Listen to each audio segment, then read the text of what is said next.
Dear Muslims, when was the last time that you genuinely desired Allah's reward and Jannah?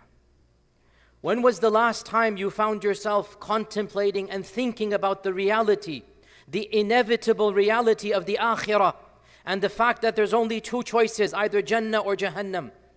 When was the last time we raised our hands up to Allah and from the depths of our hearts made a sincere dua to Allah that, Ya Allah, I want Jannah and I want your rida? Have you never considered the reality that the Quran is so full of reminding us of Jannah that you can barely read a single page except that it will remind you of this reality? One of the core messages that the Quran came with, one of the fundamental aspects that the Quran is constantly reminding us. In fact, one of the most common phrases in the Quran that we're all familiar with, Jannatu adnin tajri min tahtiha al-anhar. This is one of the most frequent phrases of the entire Quran. Why?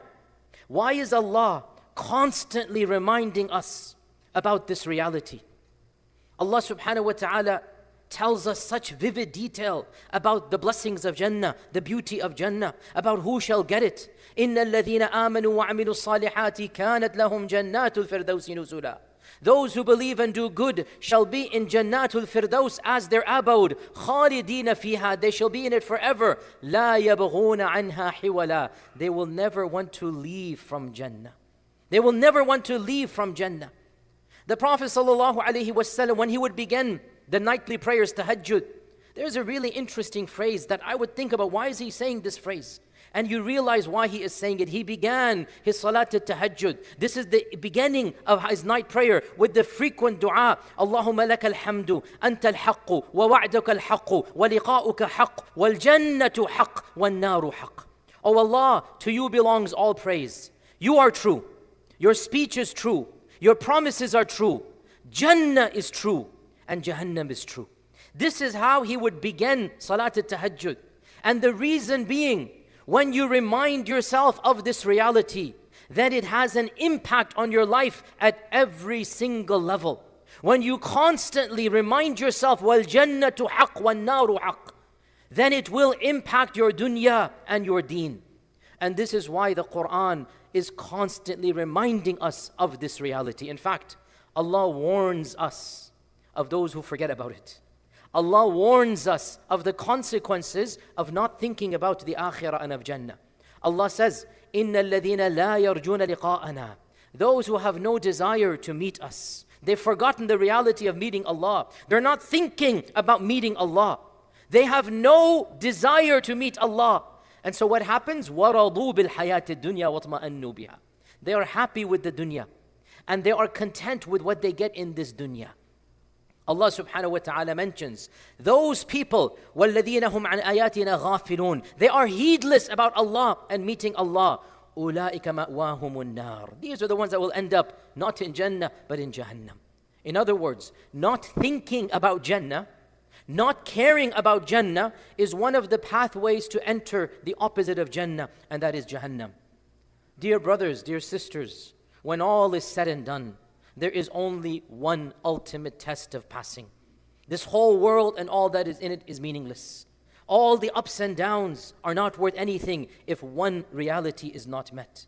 Allah reminds us in the Quran, كُلُّ نَفْسٍ ذَائِقَةُ الْمَوْتِ. Every one of you will die.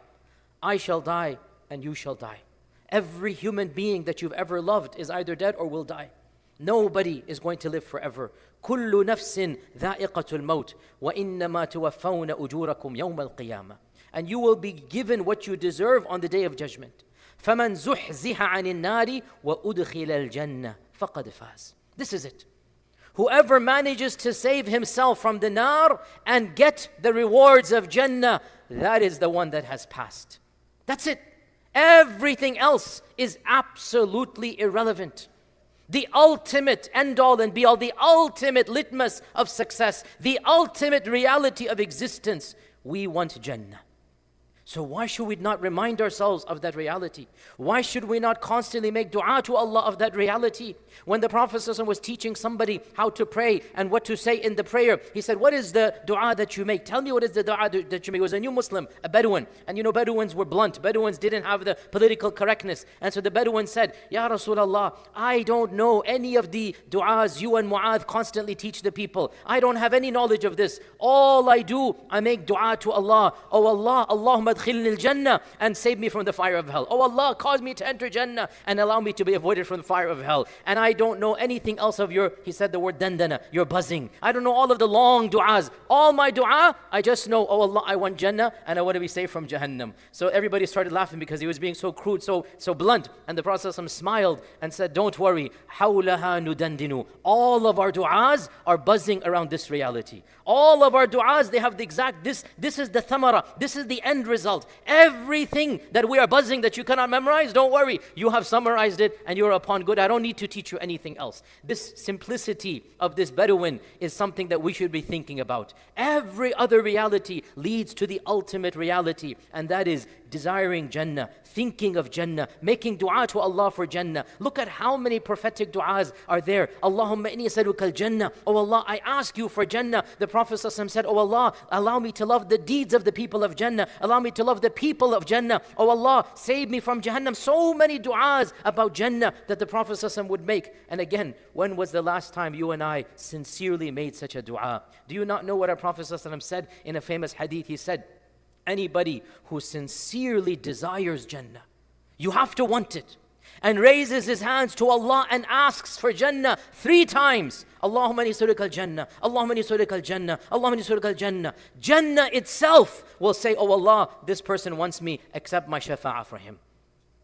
But when was the last time I raised my hands and you raised your hands? When was the last time we sincerely had that desire? Have you ever wondered why the Quran is so full of descriptions of Jannah? Every facet of Jannah is described. Allah subhanahu wa ta'ala talks about Jannatin tajri min tahtiha al-anhar. Allah tells us about the doors of Jannah, each one of which is so wide. The Prophet said you cannot see the ending. Allah Azza wa Jal describes to us the palaces of Jannah. He describes to us the tents of Jannah. The Prophet sallallahu alaihi wasallam described the weather of Jannah. It's neither hot nor cold. There will be sunshine but no direct light. You will always be in a shade. It's perfect ambience. The Prophet ﷺ told us the details that are even mentioned in the Quran of the rivers of Jannah, the goblets of Jannah, the cups of Jannah, the cuisine of Jannah. Everything is there. The Quran reminds us that of the blessings of Jannah will be good companionship. We're going to have friends talking. We're going to have friends that we knew in this world. And in Jannah, our memories are perfect. So everything that happened to us, our entire existence, we will remember exactly when and where. And every person that we ever met and interacted with and ends up there, we can also interact and meet with them.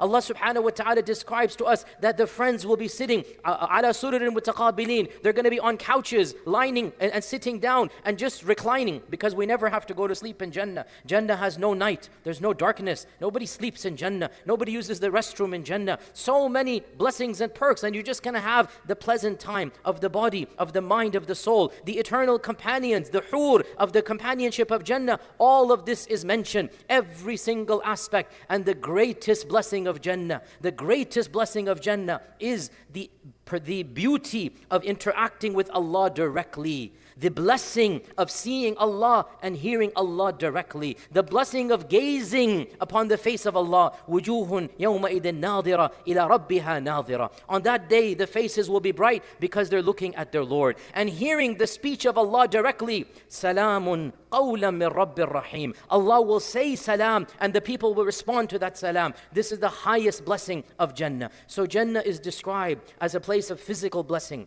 as a place of intellectual blessing, and as a place of spiritual blessing. Everything is blessed in Jannah. And by the way, some people try to make fun of our descriptions of Jannah. Some people mock the Quranic descriptions of Jannah. But there is no reason to mock. Wallahi, the very people who mock Jannah, they are the ones who try to get it in this world through haram mechanisms. All of the pleasures that are described in Jannah, they will be for those who live pious lives. And so we abstain from haram pleasures to be rewarded with the halal pleasures of the akhirah. The very people who mock Jannah, they try to live haram pleasures that are described in the halal places of Jannah. The sharab and the companionship and all that is described over there that Allah says will have no impurity. Allah says that there's going to be sharab. لا غول فيها ولهم عنها ينزفون. They will not get drunk. It will not have any side effects. The sharab of Jannah is not like the sharab of this world. So the Prophet ﷺ told us, whoever drinks the sharab of this world and does not repent shall be denied the sharab of the hereafter. So we're incentivized. You want sharab, you will get it in Jannah in a much better manner. You want the good things, live a good life and you will get it in Jannah.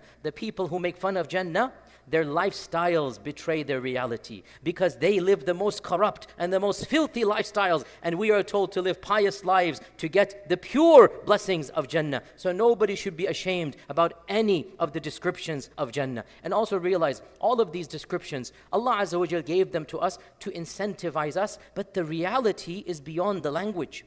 The reality is beyond what we can understand. Allah subhanahu wa ta'ala says, وَأُتُوا بِهِ مُتَشَابِهًا, that they are being told that which resembles, they understand it, but its reality is above what they resemble. Allah subhanahu wa ta'ala says, فَلَا تَعْلَمُ نَفْسٌ مَا أُخْفِيَ لَهُ مِنْ قُرَّةِ أَعْيُنٍ. No person really will understand. You don't know what Allah has say for the people of Jannah. And our Prophet ﷺ explicitly told us that in Jannah is that which the eyes have never seen, the ears have never heard the descriptions, and the mind has never envisioned. So all of these descriptions, they are meant for us to just understand and be incentivized. The reality is above these descriptions. The reality is above, but we cannot understand. Our minds cannot understand. So Allah subhanahu wa ta'ala is using the language for us so that we are incentivized. And who is not going to be incentivized with physical blessings and spiritual blessings and intellectual blessings? Allah says in the Quran, لَهُمْ مَا يَشَاءُونَ فِيهَا. In reality, Jannah is whatever you want. That is what it is. Whoever wants something, Allah will give it for them. لَهُمْ مَا يَشَاءُونَ فِيهَا. They will have whatever they want.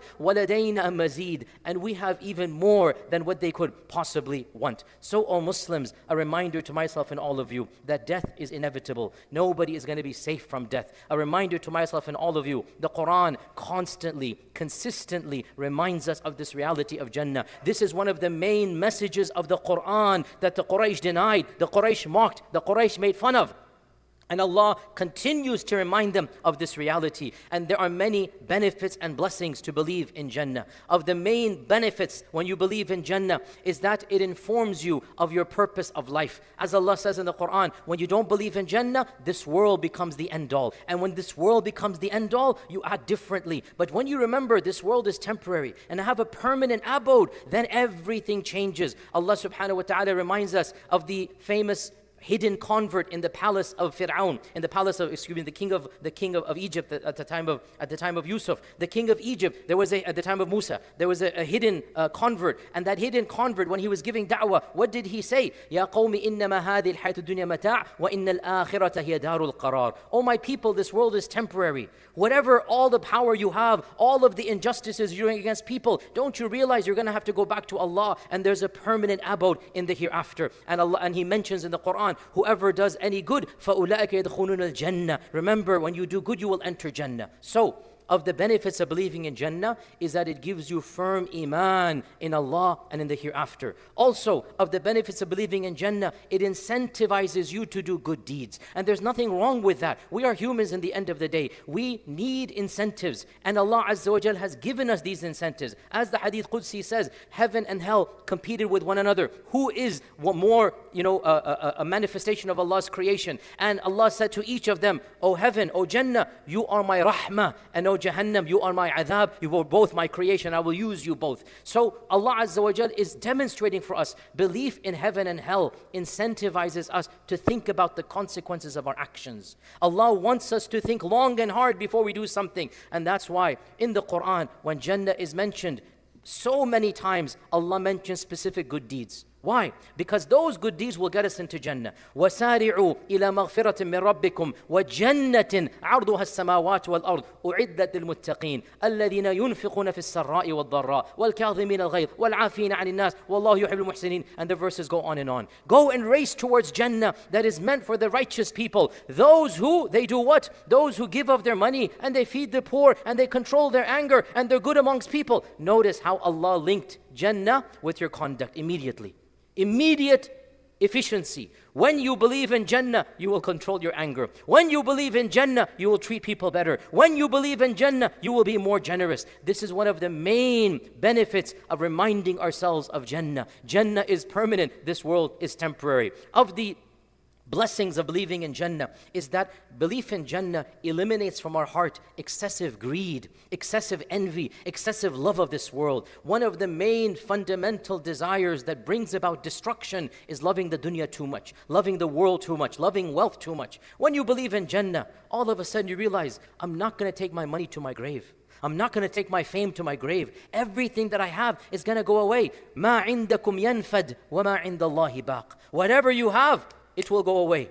And whatever is with Allah will remain forever. So when you remind yourself of Jannah, you have a paradigm shift. So what if I have this dunya or don't? I want the forever akhirah. This dunya is temporary. If I have it, how long will I enjoy it? If I don't have it, how long will I suffer not having it? But the akhirah, I cannot afford to not have it. So Jannah shifts your paradigm and you start looking forward to the akhirah. And of the greatest blessings of belief in Jannah, is that Jannah brings about a sense of peace and calmness and serenity regardless of the troubles of this world. Jannah gives you a comfort that no dunyawi, no worldly blessing can give you. Because Jannah gives you consolation. And Jannah allows you to deal with the problems of this world, because this world is not Jannah. And that is why when Allah describes the wife of Fir'aun, Asiyah, the wife of Fir'aun, she was being tortured. She saw so much torture. She's in the palace of Fir'aun. What is her escape? Seeing all that bloodshed and that anger and that hatred and that violence, what was her escape? Praying to Allah and saying, وَقَالَتْ رَبِّ ابْنِ لِي عِنْدَكَ بَيْتًا فِي الْجَنَّةِ. That is her optimism. Ya Rabb, whatever is happening in this world, what I need from you in the akhirah, I want a house in Jannah close to you. This is the reality of belief in Jannah, that it consoles you, comforts you, no matter what you have or don't have. A loved one has died and gone away, inshallah you have Jannah to look forward to with them forever. A problem of this world, our brothers and sisters in suffering in Gaza, they have something to look forward to. This is not fatalism that they give up in this world, but it is a consolation that no matter how bad life is, وَلَلْآخِرَةُ خَيْرُ لَكَ مِنَ الْأُولَى, that the future and Jannah is better than what you have over here. Dear brothers and sisters, Allah subhanahu wa ta'ala has made Jannah for us. That is why our mother and father, as soon as they were created, they were put in Jannah to demonstrate it is meant for us. There is a symbolism of why Adam and Hawa were first put in Jannah and then brought down to this earth. And that symbolism is, that is your rightful abode. But Allah Azza wa Jal will tell us to come only when we have done something to get it. Allah wants us to enter Jannah. Wallahu yad'u ila al-Jannah. This is in the Quran. Allah is inviting you to Jannah. Wallahu yad'u ila dar salam. Allah is inviting you to the abode of peace. Allah wants you to get into Jannah. But in order to get into Jannah, you must turn to Allah, submit to Allah, and try your best to do your good deeds. Allah subhanahu wa ta'ala tells us very clearly, وَتِلْكَ الْجَنَّةُ الَّتِي أُورِثْتُمُوهَا بِمَا كُنْتُمْ تَعْمَلُونَ. That is the Jannah. You will inherit it because of your actions that you've done. So, O Muslim, constantly think of Jannah. Constantly make dua to Allah for Jannah. Remind yourself of the reality of Jannah, and then live up to that promise by doing good deeds so that you will get into Jannah. Death is our final destination. Death is our inevitable reality. And what we want when we see the Malakul Maut and when we leave this world, what we want to hear from Allah subhanahu wa ta'ala is, Ya ayyatuha an-nafsul mutma'inna, ارجعي إلى ربك راضية مرضية فادخلي في عبادي وادخلي جنتي. That is what we want to hear. Oh my servant, oh my soul that has been pleased with me, come back to your Lord. I am pleased with you and you are pleased with me. Oh my servant that has worshipped me, go ahead and enter the pleasure of Allah and go ahead and enter Jannah. I want to hear that when I die, and you want to hear that when you die. So when we die, let us prepare to hear that announcement of entering Jannah. May